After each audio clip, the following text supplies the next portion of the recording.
बिल्कुल मत खाइए। ग्वारिया को बुला के कहा कल से इनको चारा वारा डालना ही नहीं, जब खाना नहीं तो डालना क्यों, आप लोग अपने भाव में ही रहिए। मैं तो प्रतीक्षा कर रहा हूं 14 वर्ष बाद जब राम जी आएंगे तो राम जी का राज्याभिषेक होगा, और राज्याभिषेक में देवी आएंगे, देवता आएंगे, ऋषि आएंगे, संत आएंगे, बड़े बड़े महर्षि आएंगे। उस समय वशिष्ठ गुरु कहेंगे कि भाई पय स्नानम, पय कहते हैं दूध को, दूध से स्नान कराओ राजकुमार का। तब मैं कहूंगा हे गुरुदेव, हमारी अयोध्या में तो गायों के पास दूध है ही नहीं, उन्होंने चारा ही नहीं खाया, और किसी गैया ने चारा नहीं खाया तो उनके बच्चों ने दूध नहीं पिया, बड़े होकर के तुम्हारी जो ये बच्चियां हैं इनके भी गर्भ में दूध नहीं होगा। तब राम जी का अभिषेक करने के लिए अन्य गांवों की गायों का दूध मंगाना पड़ेगा। तब तुम देख के खुश हो जाओगी ना, किसी और गैया के दूध से राम जी का अभिषेक होगा तब। अरे तुमको तो यह सोचना चाहिए कि जैसे ही राम जी आवे किसी पात्र में भरकर के दूध ना ले जाया जाए, राम जी को तुम्हारे थनों के नीचे बैठा दिया जाए और अपने आप तुम्हारे चारों थनों से दूध निकलने लगे उनको देखते ही। ऐसा भाव रखना चाहिए। अयोध्या में दूध की धार बह चले, सरजू जी का पानी बिल्कुल श्वेत हो जाए राम जी के आते ही। और कोई पूछे ये क्या हुआ, बोले राम जी को देखते ही समस्त अयोध्या की गायों का मन वात्सल्य से भर गया और उनके थनों से अपने आप दूध निकलने लगा। तुमको तो यह सोचना चाहिए।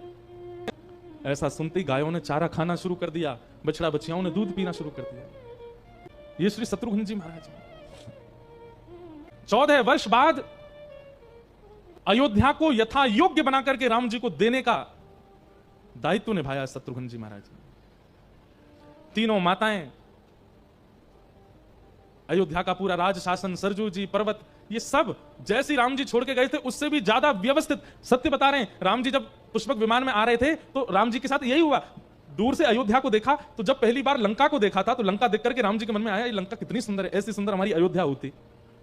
लेकिन आज पुष्पक विमान से जैसे अयोध्या को देखा 14 वर्ष बाद, राम जी आश्चर्यचकित हो गए और आश्चर्य में सीता जी से, लक्ष्मण जी से बोले लखन देखना ये हमारी अयोध्या है, ये सरजू जी का जल है, ये हमारी अयोध्या की पर्वत श्रृंखला है, ये हमारी अयोध्या की खेती बाड़ियां हैं, ये हमारी अयोध्या के घर हैं।